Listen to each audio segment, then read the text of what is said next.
Team, make no mistake, there is something about working against unmanned aerial systems that can bring about a sense of dread unlike anything else. Ultimately, it's probably rooted in a sense of helplessness is above you, potentially out of eyesight, out of hearing, that there is a mechanical machine working against you that could be armed or not. And not knowing is a large sense of that. I know when I was deployed, I spent quite a bit of time in a bunker, especially the first few alerts, buttholes are puckered tight. After a while, you kind of get used to it and you're like, the hell with it. If it's my time, it's my time. Most common platforms that are out there, ranging from civilian to military, the types of sensors used to conduct reconnaissance on these platforms, who uses them and which ones you really need to be concerned about and which ones you don't, as well as tactics, techniques, and procedures on how to defeat them. Now, the Autel Evo, it runs around $6,000, but it can detect temperature fluctuations, vehicles and individuals and animals using thermal imaging with a 640 by 512 resolution. This thing is badass. FreeFly Systems Alta X comes in at $20,000, but can fly with a 22-pound payload. It also provides the ability to map the Earth. Moving on into military-grade drones, we have the Scan Eagle. It's small, long-endurance, and low-altitude UAV. Its base price is $80,000 each, but a full system comes in at $3.2 million. It can fly for over 20 hours and features a custom-designed video system. And it doesn't need an airfield to be deployed. General Atomics delivered the MQ-1 Predator and has provided aerial reconnaissance and forward observation roles, as well as being outfitted with Hellfire missiles. It has seen combat in almost every climb and place. The Predator can fly up to 460 miles, stay on target for 14 hours, and then return to its base. It has a maximum speed of 135 miles an hour, can fly for 24 hours, and has a ceiling height of 25,000 feet. The Predator isn't for everyone, though, as it costs roughly $40 million. Not to be outdone, Northrop Grumman developed the RQ-4 Global Hawk. Provides a broad overview and systematic surveillance using high-resolution synthetic radar and electro-optical infrared sensors. It can survey more than 40,000 square miles a day. This thing is massive. It's over 47 feet long and has a wingspan of 130 feet. Empty, it weighs nearly 15,000 pounds, but it can fly almost 400 miles for over 34 hours at 60,000 feet. What kind of sensors do they use? Let's break these down. The first and most common is visible light sensors. It's the most cost effective. However, they are easy to defeat. Smaller, inexpensive drones need to fly closer to the Earth, allowing them to be heard.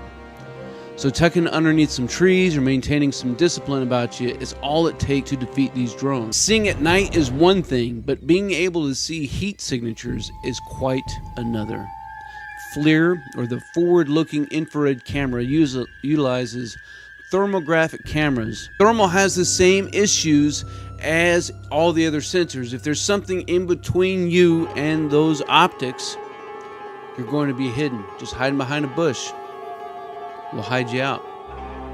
Terrain will hide you out. Footage, and you can see this guy who's ultimately apprehended, but as he's running through the field, he looks back up at the drone, right? The drone operator had to fly the drone at a low enough altitude to have the clarity and the detail needed to be able to see the subject. Next one is multispectral sensors, and they are something altogether different.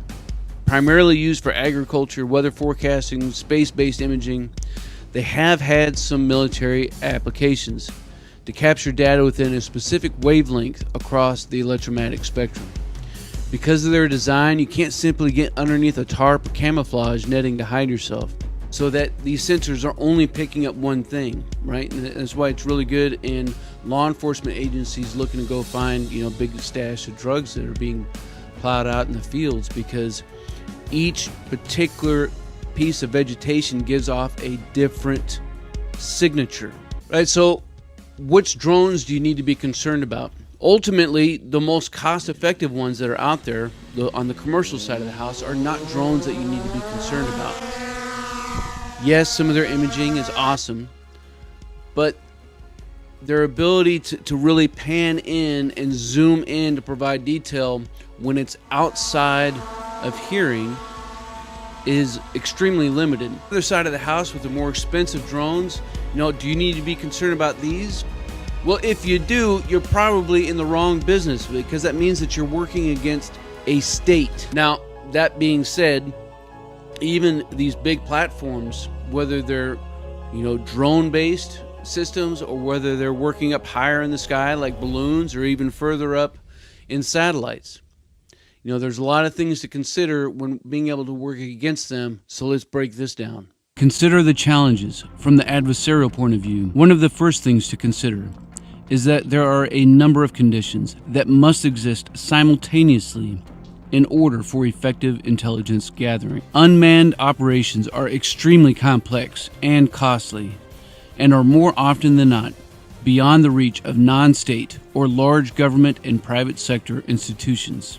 The adversary must first possess the assets, have competent operators, dedicate the time, resources, and allocations, and face the challenges of poor sensor resolution. The systems feed raw data, but it is the system operator that must interpret it into intelligence worth actioning against. The timing, location, and angles are even harder to align, as these systems are often moving quickly in high altitude, resulting in analysts having much less time to observe activity or suspicious anomalies that require attention, without a need for, or when faced with the astronomical costs associated with operating and maintaining these multi-billion-dollar systems.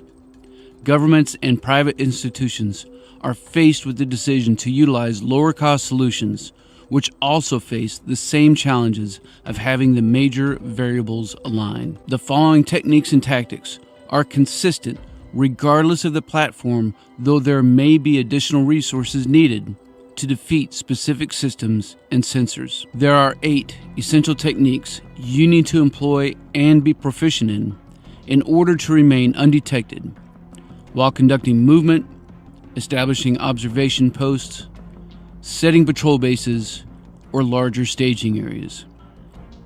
The first one is to disperse into small elements and then displace as often as possible, depending on the size and shape of your operation, as well as the task and purpose.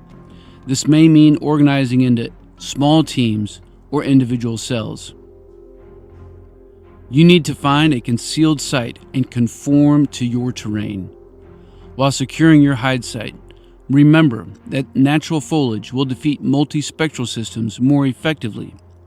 However, in the event that you're working to defeat ground operations, you should use care when selecting the foliage so as not to pull too much from a single source. And always remember to reassess and continue to improve. When considering terrain for the purpose of defeating enemy observation, look at the size, shape, slope, elevation, and orientation, as well as natural and man-made features that you and your adversary are operating from. While planning, utilize nighttime operations to the greatest extent possible. Night vision devices and FLIR are fairly cost-effective and employed by a number of agencies. So while you can't work at night, assuming that you cannot be seen, you also need to combine this technique with others in order to reduce risk to your mission. It goes without saying, but everything needs to be properly camouflaged. You need to blend into your surroundings to the greatest extent possible.